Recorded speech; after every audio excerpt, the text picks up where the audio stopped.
Hi, Maria. Hi, how are you? I'm fine. Thanks for asking. Good to see you again. How have you made, how have things been since our last session? Good to see you too. Things have been great.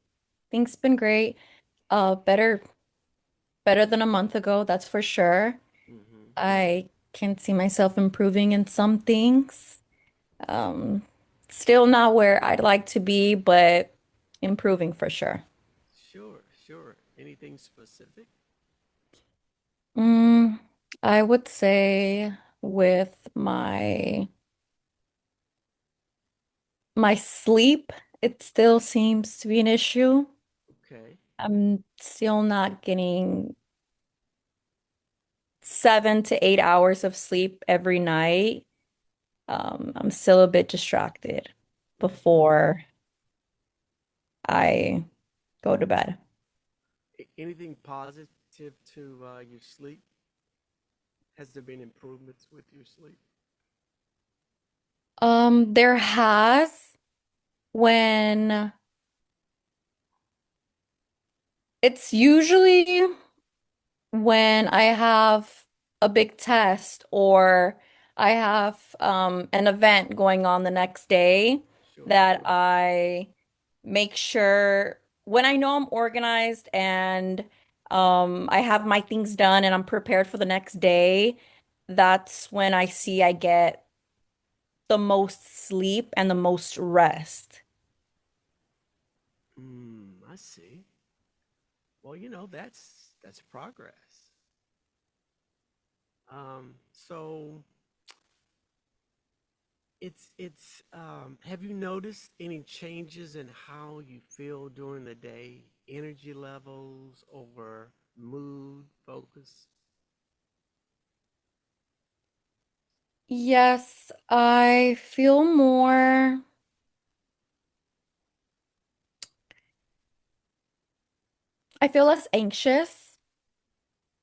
less anxious because I've been organizing myself better and more confident because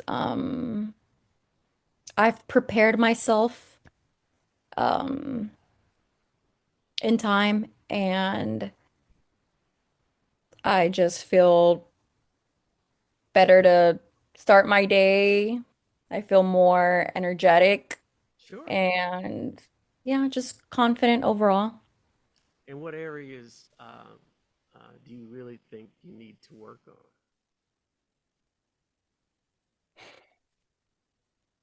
The main one is my time management. That's still something that I really need to work on.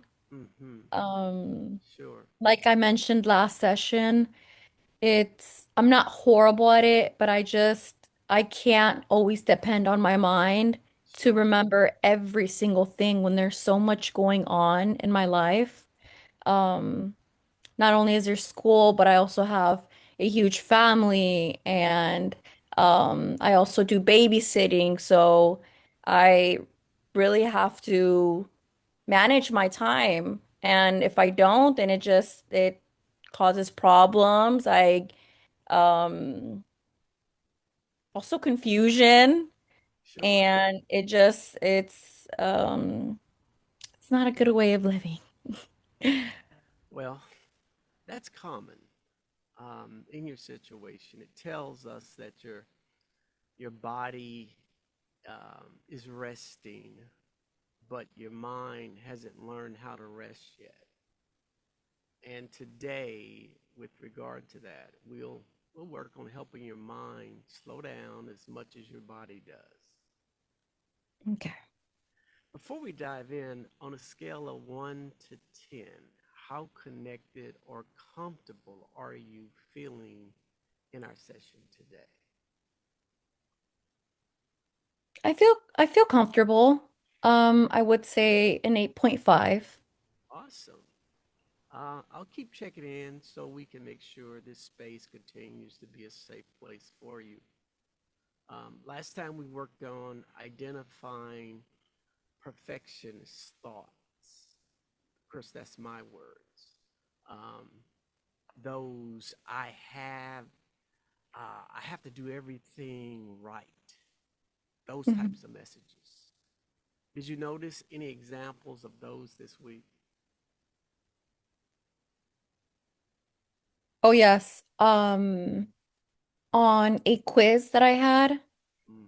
I I get anxious before, during, and still even after taking the quiz because during my quiz, I have this feeling of I need to make sure every question is correct.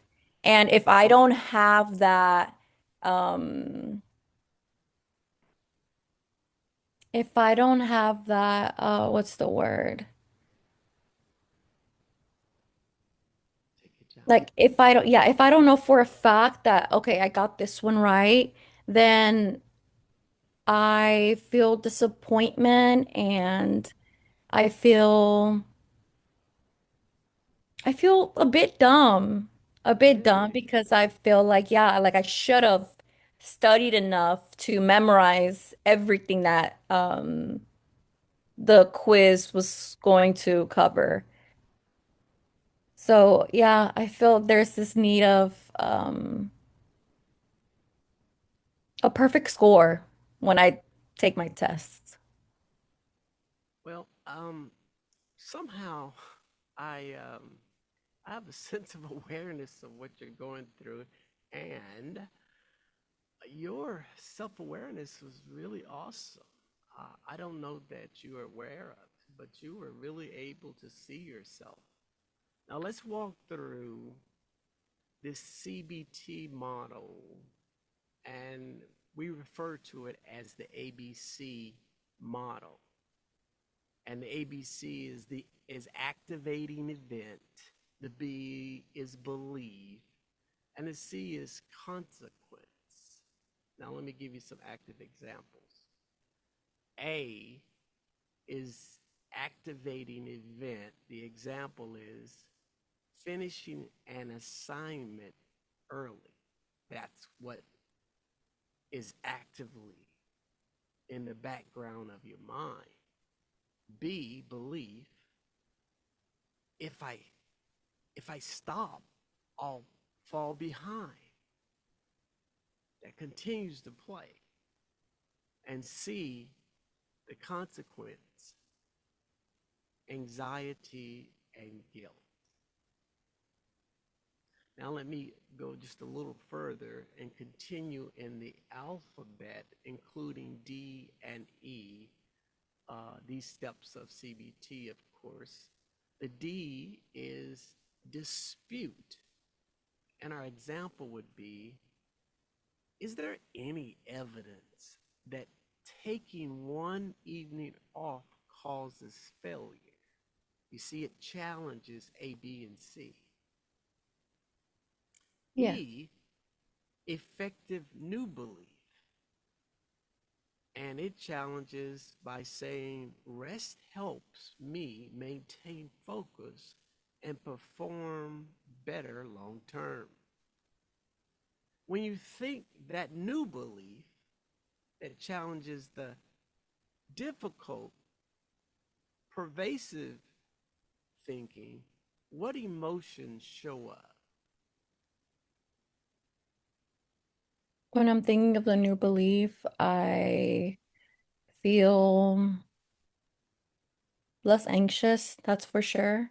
Definitely. Um, I feel more prepared. Oh, wow. Yes. I feel less tired throughout my day, so more energy, more energetic. Mm. Mm, See, and that's what we might want to refer to as the power of cognitive restructuring. And you did that. You literally are teaching your brain to replace fear based thoughts with balanced truth. Um, what do you think? How does that feel? it feels great. Um, it helps me focus more on my goal Mm-hmm. rather than my struggles and what's making me anxious and what makes me overthink and doesn't really make me feel so well versus um over here I'm thinking I'm being more hopeful. Mm-hmm. Yeah, it feels great. It's calming. Right. So those discomfort expressions that you brought up, the struggle and all that agonizing feelings, this is actually your old belief system, and it's resisting change. So let's label, if you will, that thought as cognitive distortion. That distortion, it, it's old belief system that resists change.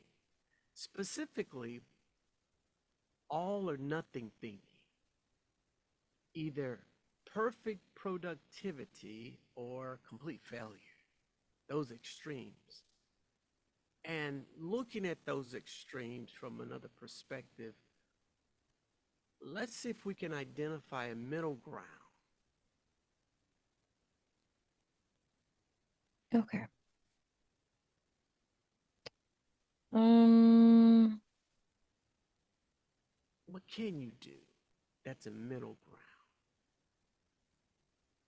um, allowing myself to take breaks. Sure. Um, when I'm really, there's days that I dedicate the entire day to studying and to reading my chapters, and towards the end, I'm feel burned out. I'm just feeling really stressed and over Yes, it, of course. but allowing myself to take these breaks, maybe I'll get a better outcome, feel better afterward. Definitely. So it's you get a sense of being able to be responsible and take breaks. Yes. And I think that's remarkable. Let's see. Um,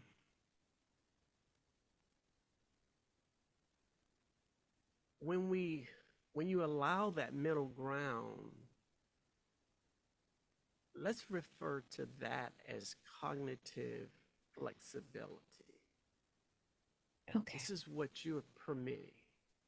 Cognitive flexibility, where you found that middle ground and you pulled away from the extremes of something has to be one way, because if it's not this way, it's going to be this other extreme. And you found a place in the middle where you said, you know what? I believe I can live in this activity of giving myself a break and still being responsible. So next, I want to pair that new thought with a behavioral experiment. So tonight, try stopping your work 30 minutes earlier than usual and notice what happens. So here's what I want you to write down. Write down when you stop 30 minutes earlier the thoughts that appear, how intense your anxiety is from 1 to 10, and what actually happens afterward. And we'll reveal that in our next week's session. And anything I'm giving you, I'm going to send you a transcript of our discussion and our videotape. So, because you signed your permission slip to allow that, so that you can review our session and you can um, pull the notes from the transcripts and remember this homework assignment. So let's talk about now your bedtime routine. You mentioned your brain still races at night. Tell me what typically happens before bed. I go through my nighttime routine. And what is that? Um, oh, well, it's just me washing my face, brushing my teeth, Okay. changing into more comfortable clothes. After that, you get that done, readiness for bed. What then happens? I go through my checklist. I usually make a checklist for the day. I started doing that since our last session. Mm-hmm. Good. And I make sure I covered what had to be covered and be done. And after that, I make the mistake of continuing scrolling on my social medias. On those screens. Um, Yes. yeah. You would think And you would be tired or exhausted, but yeah, no. but for some reason, it's the tiredness and the sleepiness goes away once I start scrolling, unfortunately. Well, that's a common habit. Uh, we're going to implement the CBT based sleep hygiene. And this plan is a behavioral strategy to calm both the body and the mind. Here's what I want you to test this week. 30 minutes before bedtime, turn off all screens and switch to quiet activity like stretching, journaling. And then your step two in this would be write down tomorrow's to do list on paper. This tells your brain we're done planning for today. And then step three, practice 4-7-8 breathing. Inhaling for 4,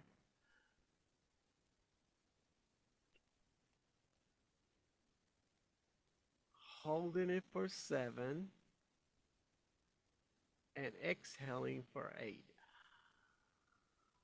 Okay. And this lowers your physiological arousal. What's your thoughts? That sounds great. It made me want to do the inhaling and exhaling right now. But I just had a question over the stretches. Do you have any recommendation, any specific stretching or just Well, there are a number of types of meditation combined stretching. You know, the Christian community had dominated this thought early on before even yoga was a thing. And Mhm. we were able to pull ourselves and put ourselves in a trance by sitting calmly on the floor with our legs tucked, and we extend our arms and we stretch our arms both left and right all the way out, and we hold it there and we feel the tension that's coming in our arms as we stretch them all the way out. We feel the tension, Okay. and somehow that tension, when that blood flows and we release, we're Okay. reminding ourselves that this is the state we're in. And as we go in and out of that tension, it resets us. Now, it doesn't have to be stretching arms, it could be actually you standing up and extending and stretching to one to left as some form of calisthenics. But um, there's something to be said about perfect poses that you can sustain focus in. Okay. So That sounds good. I want you to teach me and tell me how that goes. Tell, tell me what you find. Um, Or if that's not your thing, you can just journal. Okay. Either or. Does that make sense? Yeah, makes sense. Doable? Yeah, doable. Great. Uh, CBT teaches that um, behavior precedes emotion. When your behavior model calmness, your mind allows itself to follow. We'll also track how often you follow this routine using a self monitoring log. Each night, record if you use the strategy and rate yourself of your sleep quality on a scale of 1 to 10. Um, Doable? Yes. Sounds like something you can stick with? Oh, yeah, for sure. Awesome.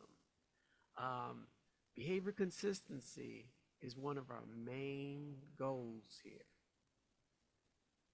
So, um, before we close, let's revisit your second goal,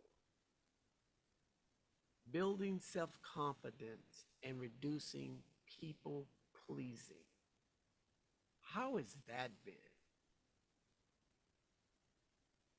Um, I think that's going very well considering the fact that I'm pretty confident in who I am, Sure. and Think so I deeper.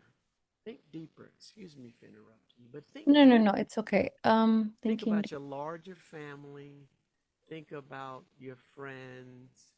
And I just wanted to make sure that when you were reflecting, that that was something you considered because you have a number of people in your circle, including children and parents and that type of thing. And it's easy to lean in and be a people pleaser. yeah, I think my main thing is self-confidence is not the issue. It's just Sure. I would just want to make sure everyone is okay and happy, and I make the mistake. It's not intentional, but I do notice I make the mistake of putting my own comfort Mm, last, or how I'm feeling. Like mm. just as long as the other person is okay, is happy, is comfortable, that's when it becomes an issue. Seems like an incredible sacrifice. Have you told anyone no this week? No. Mm, I see. What comes up for you when I bring that to your attention? Makes me realize how much of a people pleaser I can be without Right. noticing it. Yes, yes. There's a way to be a person that reinforces your own self will and goals and also be self compassionate. Um, because I hear you, I understand you wanting to fulfill the person you believe that you are in your identity and the person you want to live up to in your expectations. Um, but sometimes it can be exhausting. Yeah. And I don't know, but is that a connection to your staying up late and wanting to unwind on your phone? Just, Yeah. Yeah. Um, that I can see how that plays part of feeling exhausted at the end of the day, mm-hmm. and feeling like considering um scrolling through my phone and staying up late as me time. like Yes, time for myself. yes, yes, yes. You're present in many people's lives, but maybe you are missing yourself. Yeah. Well, that's a huge win in our discovery, in your discovery today. When you challenge that, what seems like a guilt, remind yourself saying no to others is saying yes to my well being. That's your new coping statement. Saying no to others is saying yes to my well being. Is it okay if we say that together? Yes, could you just repeat it one more time? Sure. Saying no to others. Try it. Saying no Saying to no others to others is saying yes is saying yes to my well being. to my well-being. Hmm. Feels good. Yes. This is a CBT tool to strengthen what we reference as self talk. You, Maria, have the power to empower your own actions, to put in action what you desire to do and become. Three versions of that in a day in your affirmation journal will really help that. Identify where you are able to state that, where you need it, of course, and then document it in your affirmation journal. Is that okay?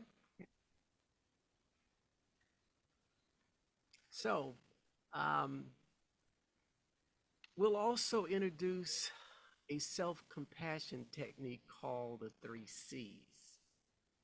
Catch the critical thought, I'm lazy, challenge it. That's an old belief. Change it. Rest is healthy and earned. We'll use this framework across all settings academic, social, and emotional. Does that seem doable? Yes. Okay, great. That's a perfect summary. You're transitioning from self criticism to self leadership. So let me recap on your homework. For next week, continue your ABC thought log, including perfectionism and people pleasing moments. Use your behavioral sleep plan nightly. Practice the three C's whenever guilt or self doubt arises. And journal one example